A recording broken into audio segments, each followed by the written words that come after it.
Balik lagi di channel Konsultan ERP. Kenalin gua Lukman. Gue akan sharing-sharing mengenai konsultan ERP ya. Kali ini kita bahas bagaimana sih pembuatan quotation itu, buat yang pembuatan quotation biar efektif gitu. Oke, mari kita mulai.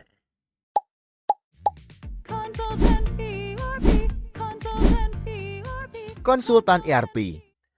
Nah, ini bayangkan kalau kita ini sedang diskusi santai untuk membuat sebuah penawaran itu.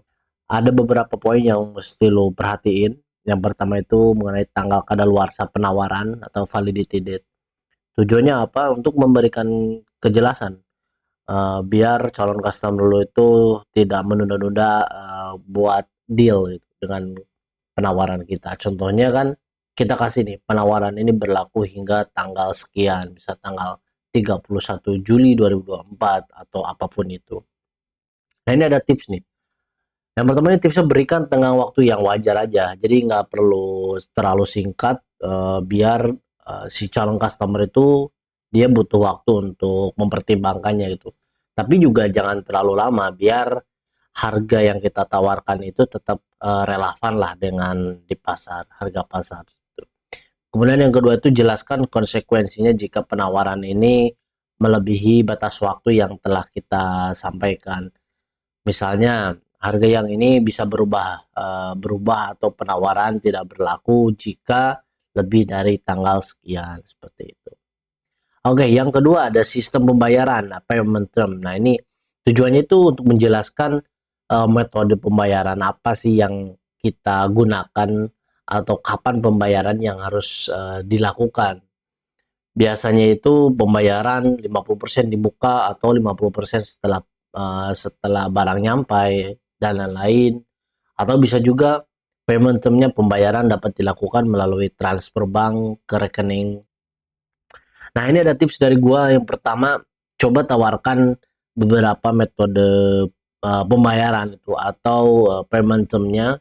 Bisa jadi pembayaran 30 hari, pembayaran 45 hari, atau bisa COD atau apapun itu. Dengan metode pembayarannya ya permudah lah, dengan transfer bank, kartu kredit, atau cicilan dan lain seperti itu.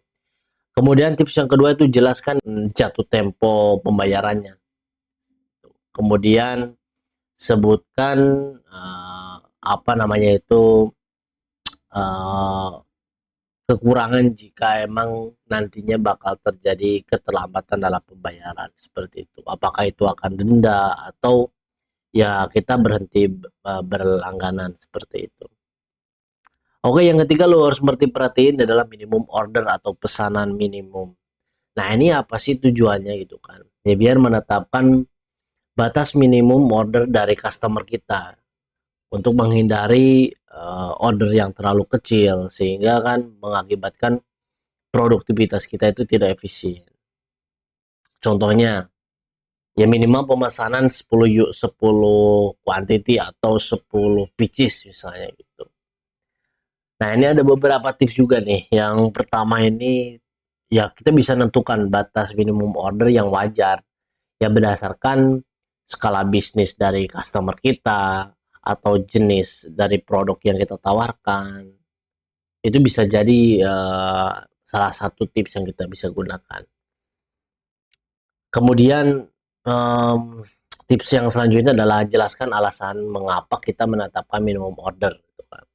Ya tadi seperti membahas untuk efisiensi layanan atau kualitas layanan, seperti itu. Kemudian yang ketiga juga bisa tawarkan solusi bagi calon customer bila membutuhkan atau emang order di bawah minimum itu nanti bakal kena paket khusus atau harga khusus atau pelayanan khusus, seperti itu. Kemudian yang keempat, lu mesti perhatiin dalam pembuatan quotation itu mengenai rentang waktu.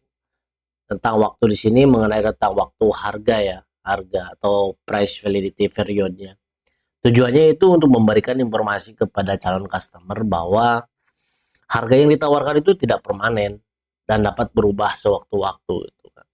Nah, di sini lu bisa cantumin juga misalnya harga yang harga yang berlaku ini selama 30 hari setelah harga penawaran atau setelah deal penawarannya. Bisa jadi kan 30 hari. Lu jangan sampai lama-lama karena kan bisa jadi bahan baku harganya kan fluktuatif gitu kan.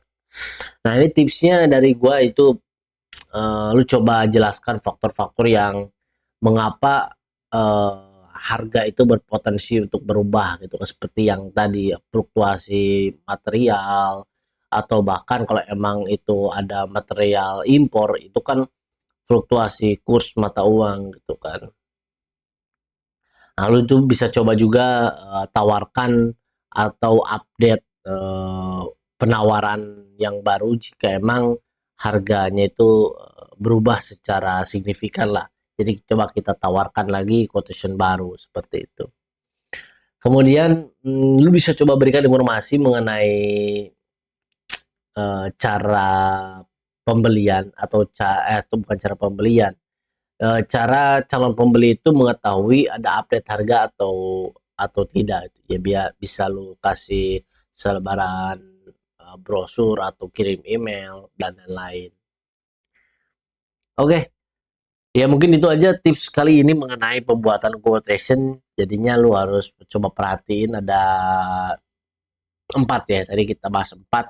Yang pertama ini mengenai tanggal kadaluarsa penawaran. Jadi harus jelasin di sana tanggal kadaluarsa penawarannya. Kemudian yang kedua mengenai sistem pembayarannya atau metode pembayarannya. Ya bisa jadi kayak term of amendment yang 30 hari pembayaran, 40 hari pembayaran seperti itu. Kemudian yang ketiga mengenai minimum order. Ya lu coba jelasin dari awal berapa sih minimum order yang bisa customer beli itu. Kemudian yang keempat tentang waktu untuk harga yang kita tawarkan. Ya jangan sampai harganya berlaku selamanya gitu kan. Pasti tetap ada batasan 30 hari atau 2 minggu atau bahkan 2 bulan seperti itu. Ya mungkin itu untuk tips kali ini dari gua. Mudah-mudahan bermanfaat. Nanti nextnya kita akan sharing-sharing mengenai informasi lebih dalam lagi ya mengenai konsultan ERP. Mungkin itu aja dari gua. Gua Lukman Fajrul Terima kasih. Bye bye. Like, share, and subscribe.